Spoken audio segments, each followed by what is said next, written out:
Okay, welcome everybody. Welcome to the five money mistakes Wells Fargo employees over 50 plus we tend to make and how to avoid them. My name is Britton Williams, financial advisor over at Calamita Wealth Management. You also have Todd Calamita, founder. We are going to take you through the following below what underneath what you'll learn. But first, I want to talk about some housekeeping. Please, if you have any questions throughout, put it in the chat. We'll get to it. We will be pausing in between each mistake. I'm sure there's going to be some questions and things that have come across your mind. And so we do want to make this as interactive as possible. All right, so mistake number one, ask yourself, am I on track to retire successfully?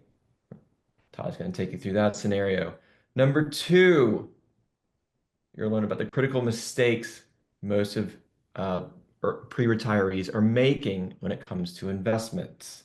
Number three, why Social Security timing matters. And number four, how to reduce April 15th tax surprises. And the fifth one, do I have too much life insurance? And to start it off, I hand it over to Todd.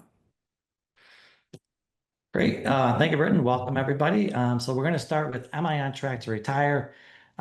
This is one of the biggest mistakes we see. People hope for the best or they just wing it, thinking they just need to get to age 65. Yeah, it's really an arbitrary number that was made up a long time ago when Social Security started. So for you, it might be earlier, it might be later. But it's the biggest question we get among our clients and people that we talk to. So what we're going to do today is provide you with, I would say, conservative framework to use to see if you're on track to retire today. So the important piece of this is retiring today. So you know what you have today. So we want to start from there. I'm going to take you through a three-step process. Step one, start there. So to calculate your retirement savings. So what goes into that? It's going to be your assets, liabilities, and home value. So first, what do I mean by assets? IRA account, 401k, brokerage accounts, savings possibly in a bank account. So you want to add those all up first. So again, I want you to map this on to your situation. So be thinking about what your assets are and start to add those up as we go through this. You subtract out liabilities, so those would include mortgage, credit card, car loan. Um, Typically, we like to see our clients have the mortgage paid off by the time they retire. It does make a big difference. It's not always possible, so it's not the end of the world. You just need to plan for it. And then subtract out the home value. So when it comes to the home value, a lot of people ask, well, that's my biggest asset, or I have a lot of equity in it. Why are you subtracting that out? Well, as it is today, that's where you are going to live. That's the only use of that right now. It's not producing income for you. If you do sell it in the future or downsize, then maybe it will. But until that happens, we're not going to factor that in.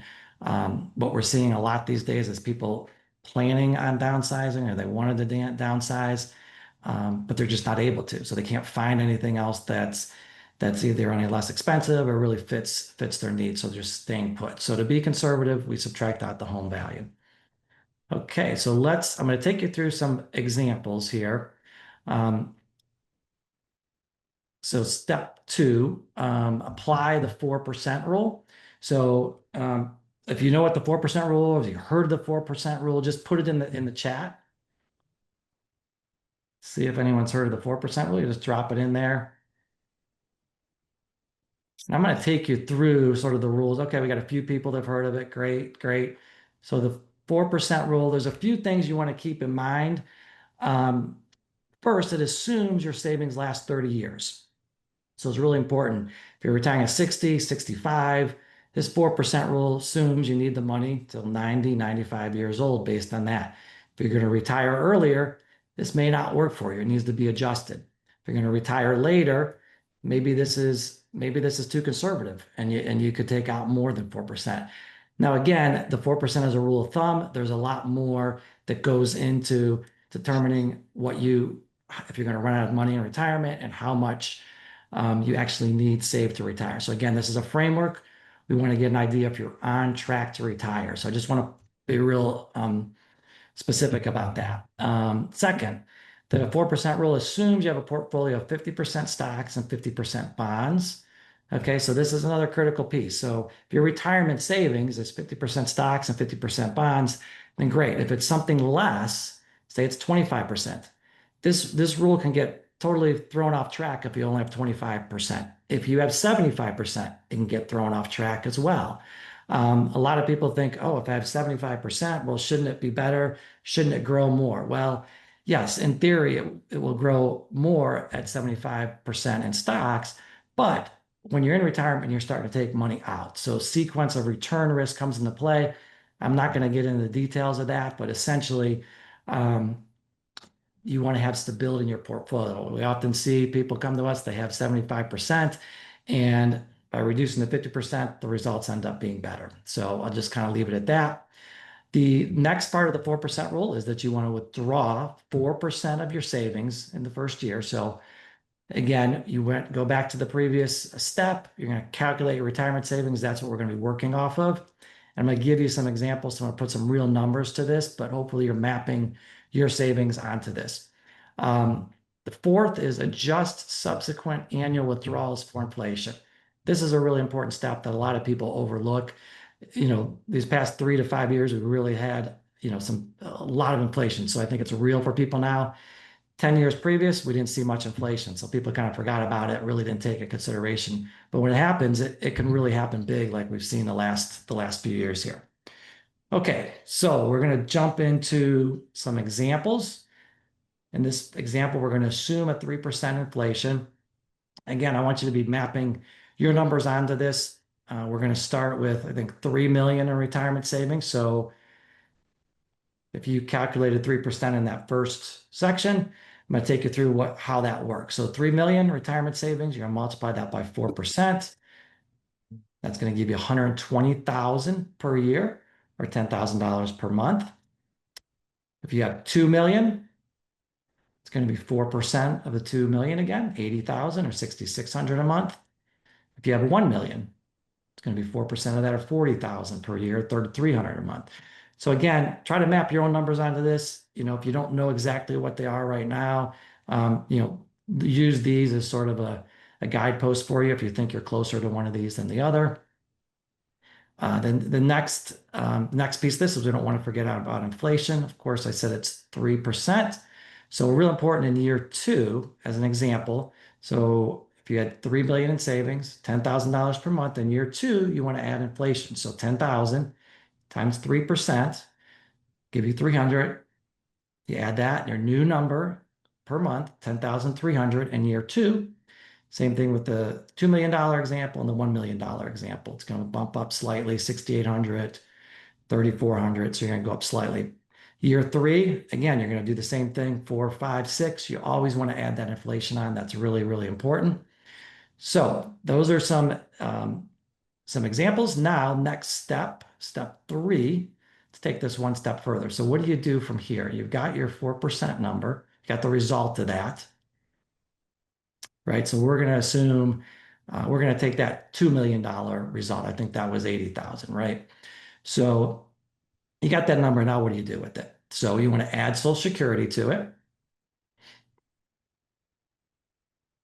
So in this example, we're going to assume 60,000 in Social Security. So we see, just to give you a range, we see it might be $40,000 for a couple, up to 80,000 for Social Security. 80,000 will be on the high end.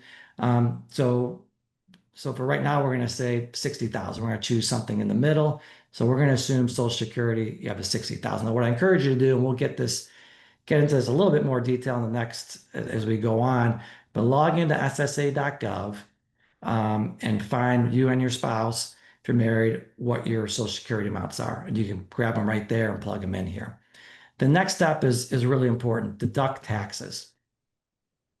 So this is going to be, I'd say this is probably the most complicated part of this because it's going to be really unique to each person. In this case, we're going to say 140,000, 80 plus 60, and we're going to use 15% as a tax rate. Factors are going to really vary on that, depending if you're taking money out of an IRA, 401k, that's going to be taxed at ordinary income. If you're taking money out of a brokerage account, In some cases, it might be taxed at 0%. So we're going to pick 15%, but you really need to look at what other outside income sources you may have. If it's just Social Security and money from your accounts, then we'll start here. Okay, so yeah, so you have your taxes, so 21,000 in this example. So you can just simply take the 140,000 minus the 21,000 to give you 119,000 or roughly $10,000 per month. And from here, just ask yourself, like, can I live off of this amount? And you're going to have what we've found is you're going to have kind of a gut feeling, right? As soon as you see this amount and you calculate it, you're going to get a sense, yes or no, I can live off of this. But as we wrap up this section here on are you on track to retire, hopefully this gives you the information to not just accept like 65 as your default retirement age. Really see if you're on track now and then make adjustments up or down from there. What we find sometimes is people can actually retire and they don't realize it. And that's really the probably the most unfortunate piece that we see is people not retiring when they have the capability to do it. So I'm going to pause here for questions.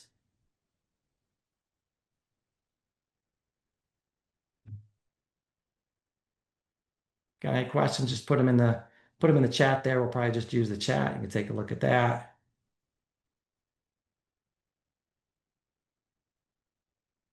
Yeah, this is just a rule of thumb. It is a bit outdated. We don't do this with clients. This is back of the napkin estimates for sure. Inflation definitely plays a role in how this is going to be calculated, especially currently with inflation being higher than it has been historically. But what I've seen is that a lot of people don't understand the assumptions that are going into this. They just leave it at that cover letter of what the 4% is. Yeah. So again, it's a framework. This is a framework. It's going to kind of get you in the ballpark, but yes, there's a lot more that goes into it. A whole lot more. Yeah. So, okay.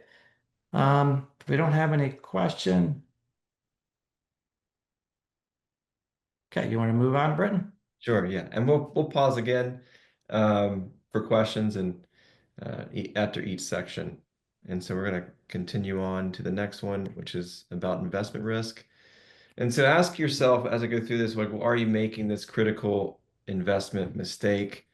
Everyone on this call has probably heard of risk tolerance. And at some point in time, if you have any investments, you've gone through this with a brokerage firm or an advisor, and typically it's different for everybody. And it's irregardless of how old you are. I've run into people who are very aggressive and they're very old, or very conservative when they're very young. And so an example of like your comfort level with risk would be, if you have $1 million and that drops to 700,000, because you're in 80 to 100% stocks, are you comfortable with that drop? And some people might be, fine with that and tell themselves like it's going to come back. It's for the long term. Other people might say they can't sleep at night. And so that needs to be respected on how you invest your money. Absolutely. But it's not the end all be all. And it's actually not the biggest mistake that we see. The next element of risk that we talk about, we run across, and I want to talk about is diversification. And I brought it up because specifically to those at Wells Fargo get a lot of their bonus or compensation in an individual stock, or maybe even in the past from the match in your 401k and the ESOP account. And so that can really build up over time. And I've got specific examples of clients who had a lot in their in individual stock in Wells Fargo, and it's at all-time highs now, but it's been volatile over the past several years, and will probably continue to have drawdown moments. And so when you're in the accumulation phase and you're saving towards retirement, still working, so earning a paycheck, you can put up with that volatility. But especially if you have individual stock in a non-retirement account, that may be a great vehicle to use for early retirement income. But if you have it in a volatile vehicle like an individual stock, that's not going to be a great place to pull income from. And so it might be something to look at. But again, none of this is investment advice that we're going over in any sections of this presentation, but this is just something that we run into quite a lot with people heading into retirement, specifically working with for companies like Wells Fargo, who they get compensation through individual stock. So the other piece of risk is what we run into. That's the biggest mistake when it comes to investments, and it's not very often it's not addressed, and that's risk capacity. So there are really two types of risk. That's risk tolerance. It's what you're comfortable with. The other one is risk capacity. That's how much risk you need to take. And so it's a little more difficult to calculate because it's based on a lot of different factors, a lot of different variables. But they're all fairly objective. And so it's like one of the biggest ones that is addressed commonly is age. And so this is how that goes to the time frame that you may need the money, but it's essentially simply the amount of risk you need to take to achieve your goals, to fund your goals. And so what are they? So we're talking about a retirement account, and so that may be, spending in retirement. That might be, some of your goals like traveling every year. You may set out like 10 to 20,000 per year to travel. When you're working, you're cash flowing that goal, but in retirement, when you have more time to do these things, it's got to come out of your accounts. And so that timing of when that money needs to come out needs to be aligned with how your investments are, allocated, are positioned. No longer is it really that relevant to beat the S&P 500 in the overall investments. Yeah, your equity portion should be performing, but yeah, that risk capacity piece really comes into a place of like your benchmark to your life. And so it's very common that we see the risk capacity say that only you need to take 40 or 50 plus percent equity exposure, but that individual may be have a very high risk tolerance. And so ultimately, risk capacity should, dominate the risk tolerance. All right. Anything to add there, Todd? No, no, I think that's great. I mean, the key there is risk capacity is a lot different than risk tolerance. And when you're going into retirement and starting to make withdrawals from your account, you really want to be looking at risk capacity. You see a lot of people going into retirement with a much higher percentage in stocks, taking on more risk than they really need to reach their goals. Yeah. All right. Okay. I'm going to move on to the next section. I'm going to hand it back over to Todd. Talk about Social Security timing. Yeah, so why Social Security timing matters. I mean, the biggest mistake we see here is that around Social Security is assuming full retirement age is the best time to start, without really thinking it through. So I'm going to take you through some of the rules of Social Security and understanding of what you be thinking about, and not just assuming that full retirement age is when you should take it. So first, it can't be claimed, probably as most of you know, can't be claimed prior to age 62. Full retirement age is 67. So for those born 1960 or later, so probably a lot of people on the call today, 67 is going to be full retirement age. Spousal benefits. Most people, we see a lot of people unclear on how this really works. But what I encourage you to do, like I mentioned before, go on to ssa.gov if you've not been there, both you and your spouse, pull your statement. Pretty simple process, and I'll show you what a sample statement looks like in a minute. And based on number of years worked and the income in those years, you'll see what you're entitled to. Okay, so it's going to give you an amount at all these different ages, 62 up to 67, even up to 70. The Something to keep in mind, you do pull those statements, there's something called a 50% spousal benefit. So as an example, let's say the higher earning spouse, they pull a statement that says they're eligible for $40,000 per year, but the lower income earning spouse pulls a statement that says $15,000 per year. Well, the 50% rule says that the highest amount, 40,000 in this case, between the two, deduct that, reduce that by 50%, that gives you 20,000.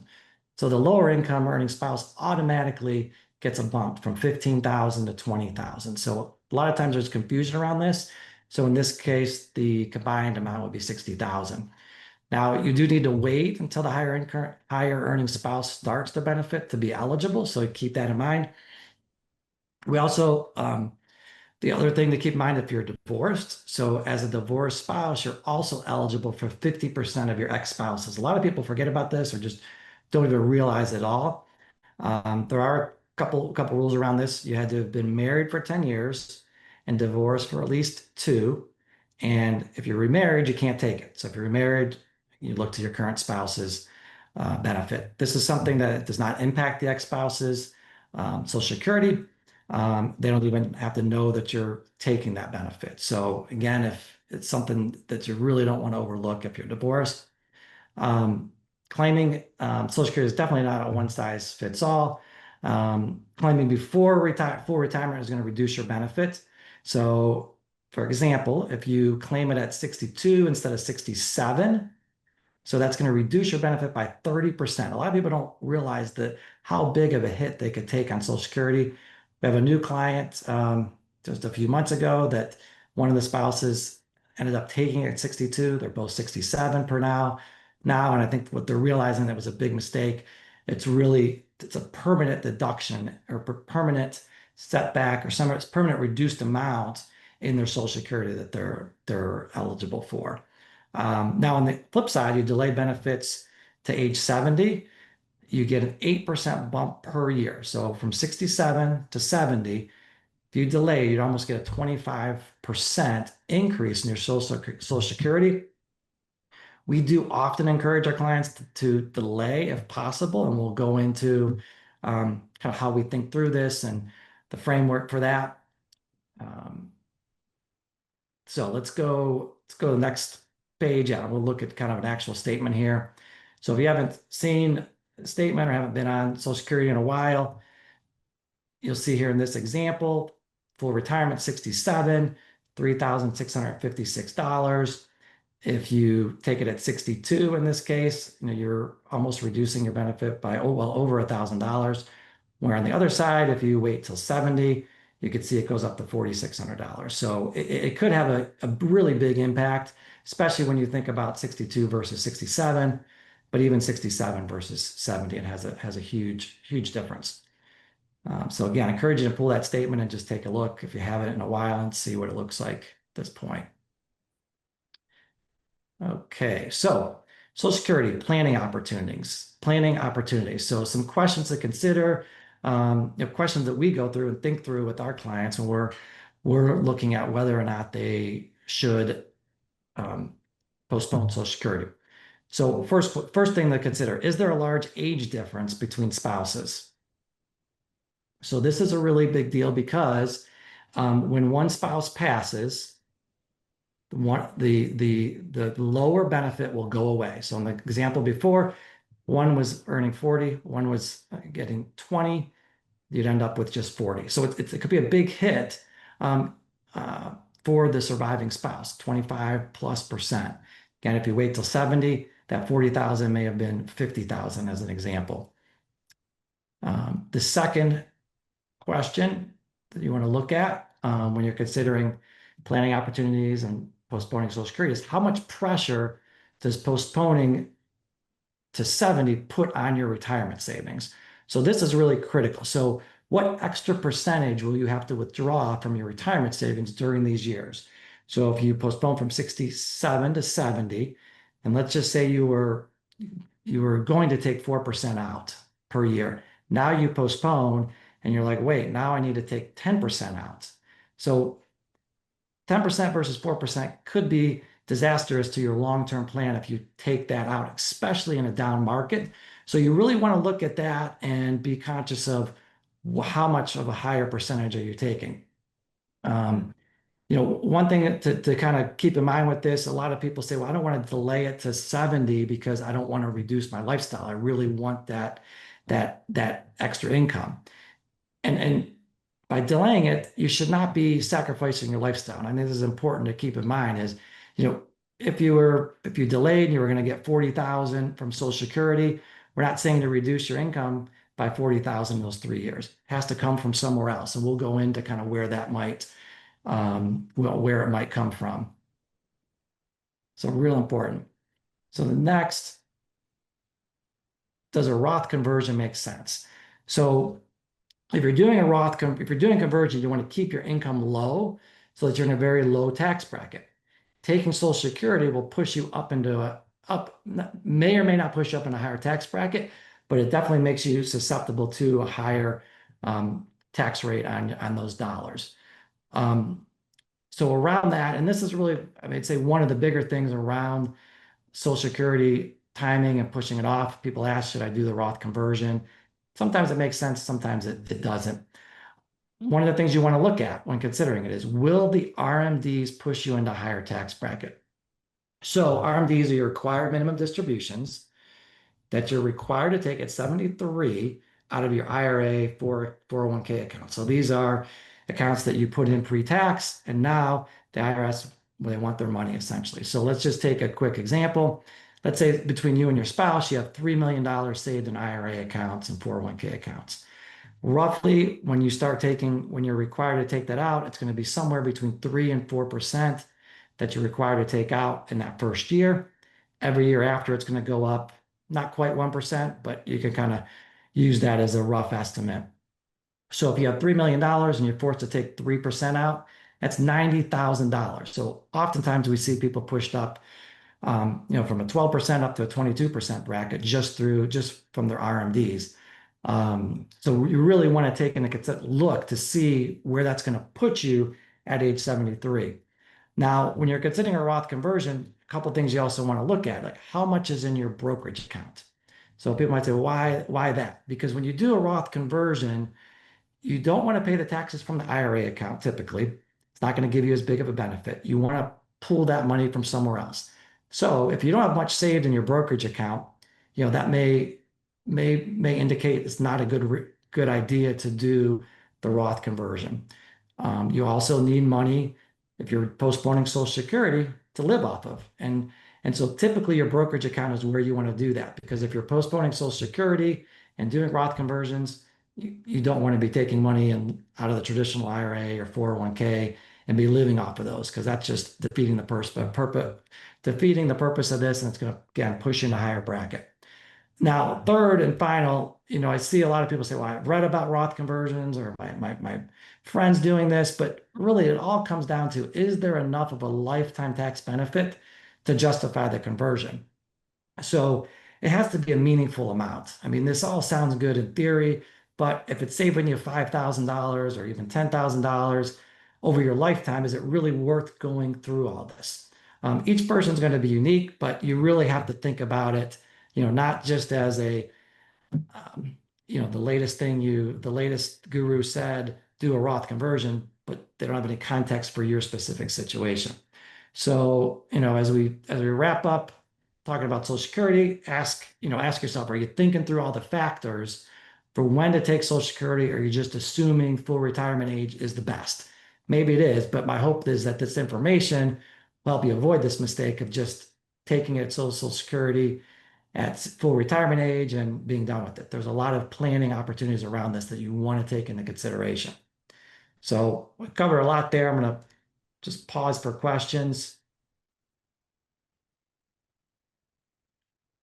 Any questions on Social Security timing?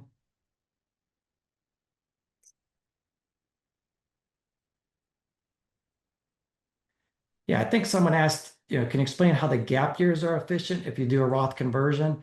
Yeah, that's a great question. And that's exactly what you want to look at. Those gap years, they're between when you retire, before you take Social Security, and before you take your required minimum distributions. So I'm thinking of a client that retired at 60, and they had a big gap years from 60 to 70 pretty much, and even to 73 we could push it, because they didn't have that income coming in, pushing them into a higher tax bracket. In this case, this person, the way we calculate it, they are doing $50,000 Roth conversions per year over 10 years. So they're able to get 500,000 out of their IRA at a 12% tax rate into a Roth IRA. Now they're going to be taxed at a much lower rate later because we've reduced their RMDs. They're going to have a nice lifetime tax benefit. So that's what those gap years are. When you're not taking Social Security and RMDs aren't kicking in theory, you should drop down to a really low rate. Again, depending on other outside income sources, how much dividends and interest and capital gains are being generated from a brokerage account. But often we see people drop well into the 12% bracket. So yeah, great question. Anything else on that? Okay, why don't we move on? Okay, so April 15th tax surprises. So one of the biggest mistakes we see around this is people under withhold, and then on April 15th they have this surprise, and they say, "Oh, I owed all this money in taxes," and and the mistake is they just don't know how to fix it, right? They don't know how to fix it. So what I'm going to take you through is framework for how you can do this. A lot of times, a CPA may not be proactive throughout the year and saying, okay, here's what you need to do. You're on track to under withhold, right? So I'm going to take you through some examples here of how you could do this on your own. Again, get you in the ballpark of and get some control around your taxes and not being at the mercy of like April 15th to figure out what that number is. So I'm going to simplify it here with this sample pay stub. We're going to assume this is a June 30th pay stub. Okay, just to keep the math simple for me. And in this case, this person has 125,000 in income so far through June 30th. Year to date in the federal withholding section. So you go down there and look at your federal withholding on your pay stub. In this case, they're showing that 25,000 was taken out so far year to date. Okay, so they may or may not know, is that enough or not? Well, what we're going to do next is take you to your previous year's tax return to do a check-in to see if you're on track or not. So let's jump to the next page. Yeah, so this is the 1040, the second page on typically on your tax return. A lot of people are intimidated with the tax return documents because they just don't see them all the time. There's a lot of lines, a lot of numbers. So to make this simple for you, really the one that's relevant for you in this exercise here is line 24, your total tax. Okay, so this is an important number because this is what the IRS is saying that you owe to them for the year based on all your income. So your W-2 income, any dividends and interest, right? So in this case, last year, they're saying 60,000 is what you owed. So let's see if you're on track to withhold 60,000 from your paycheck or not. So we know in looking at that paycheck, you were on track to withhold about $50,000. So you're about 10,000 short.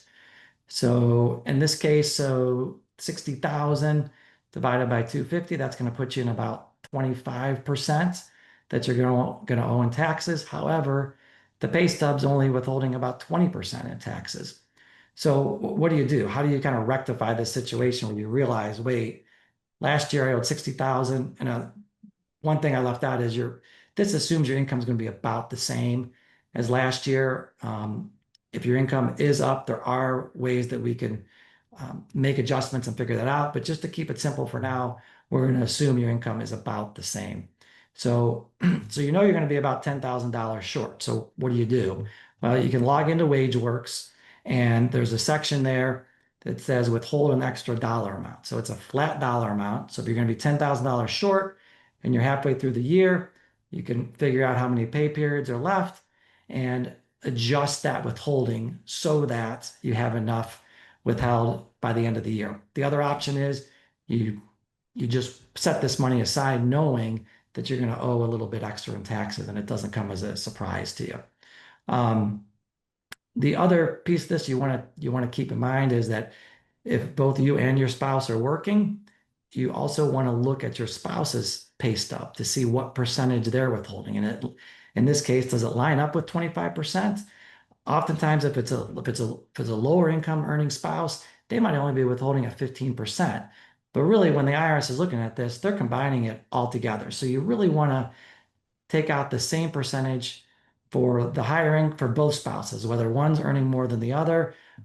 This is going to simplify the tax process for you when it comes time to look at this in April 15th. So again, the biggest mistake we see here is that people are just under withholding. They don't know how to fix it.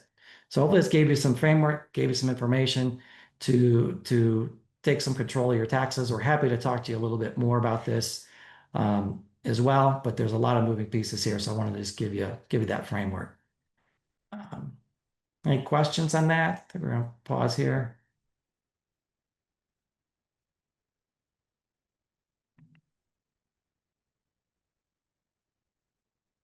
Okay, well, chance for some questions at the end as well, but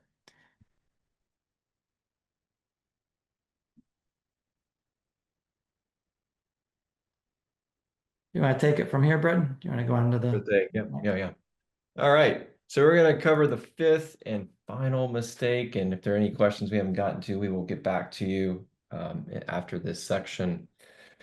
All right. So it's very common that you may have, or I'm running across people who have too much life insurance, especially towards the end of their careers. So life insurance needs decrease over time. Do you have too much? How much is too much?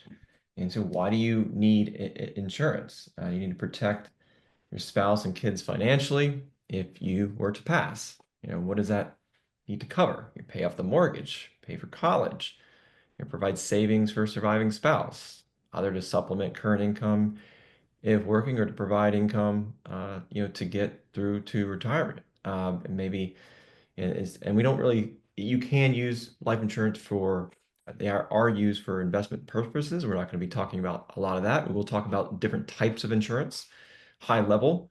Um, and so why don't we poll the audience and just see what type of insurance you have, if any. Um, and most of you, actually everybody should have Wells Fargo provided health insurance. That's going to be one times your salary up to $50,000. You can buy more. And one of the things to be aware of is if you do buy more, is that one scenario is that if you get sick, have a health scare, and you no longer work there, you can't take it with you. So I commonly advise clients to buy the life insurance when they're younger, when you're supposed to, when it's cheaper as well. So you're planning for those unknown events into the future, and it's yours. And it's commonly we suggest term insurance, um, and there are other types of insurance. So there's whole life insurance. It combines permanent insurance and savings accounts. Usually not most efficient to combine two vehicles. But there's also with permanent insurance, you have variable life, variable universal life insurance. You're not going to get into all the details of what the difference is of each, but universal life is a little more flexible when it comes to the bells and whistles that are aligned with that, paying the premiums and taking loans out. But really, we're going to focus on like covering the need with life insurance. And that's going to be with term insurance. All right, let's just break down the scenarios, like what needs to be covered.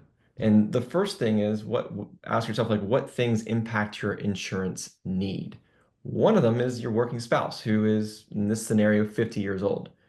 The other is like years until retirement. So we're going to use a 10-year time frame until you're projected to retire.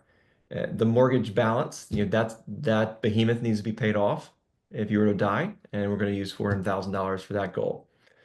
Annual net spending, so what you're currently spending, what's your lifestyle, quantifying that's $150,000 per year in this scenario. Also, what is commonly left out is what you're saving towards retirement. And in this situation, it's going to be $50,000 per year. And last, we're going to cover a common goal, which is college education or post-high school education for the kids. $200,000 in this scenario, but it's common to have some saved up. So we're going to deduct out the 529 account, which is a $100,000 balance. All right, in this sample calculation of life insurance need, we're going to break down the math. So we have, let's add in the $400,000 mortgage. We're going to add in the net needed for the college expenses for the kids. $500,000 needed in the aggregate total savings needs. So that's, as I mentioned before, it's $50,000 per year for 10 years until you need to retire. And then the total spend over the 10 years that you're spending is going to be 1.5 million spending needs. That's 10 years, $150,000. That's $150,000 per year. And this is a rough estimate of what you would need the insurance to cover is 2.5 million. But we're also going to assume that you have saved some money up for retirement. and we're going to use the $2 million that you have already in your accounts in aggregate, and so this scenario is just going to show a net need of 500,000. Back in the napkin, there's definitely more details that we would go into of what that gap is to cover with life insurance.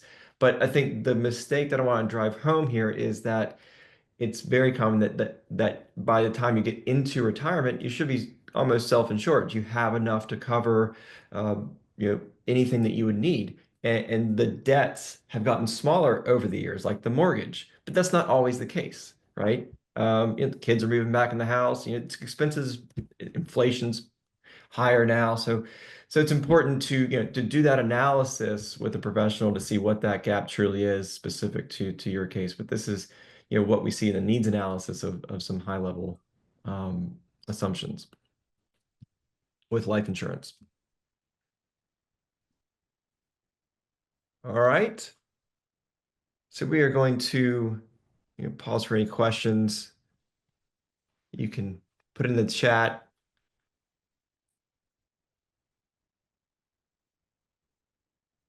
Todd's also put a link in the chat for anybody to click on. It's access to our financial calendar, as well as our contact. If you have any other specific questions, and we can talk with you one-on-one. Everyone has a specific, unique financial portrait or puzzle, so to speak, and we're very used to putting those pieces together for people. All right, so to bring it home, I'm going to kind of loop it together. All these decisions that we've covered that impact you financially fit somewhere in the financial quadrants. If you've been on one of these webinars in the past, we've always ended on this slide. And this is, bringing all the complexities of financial planning to simply just these four areas. Any decision fits somewhere in one of these four. And you have estate attorneys, you've got lenders, bankers, insurance agents, all these people who are, helping you with these different decisions. And they're usually working in silos, making commissions, transaction based. And, ask yourself, who is really on my team helping me make these decisions for me? And that's where, a financial advisor, a financial planner comes in to help you out and communicate with all these individuals, or should be, and so coordinating these financial quadrants is the theme. And so I hope you have enjoyed this presentation. If you have any other questions, we'd love to hear from you. We want to stay longer, we'll be around. But yeah, thanks for coming.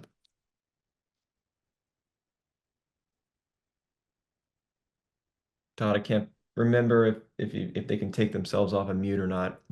I think so. Somebody had another question about certifications. What are your certifications? So I'm a certified financial planner. We do have fiduciary responsibilities. We are an RIA firm. So yeah, we are a fiduciary. And yeah, I didn't mention in the insurance section, we don't make commissions on insurance or sell them annuities. We do make sure that our clients have the right amount of coverage. We do the analysis objectively to make sure that those risks are transferred properly.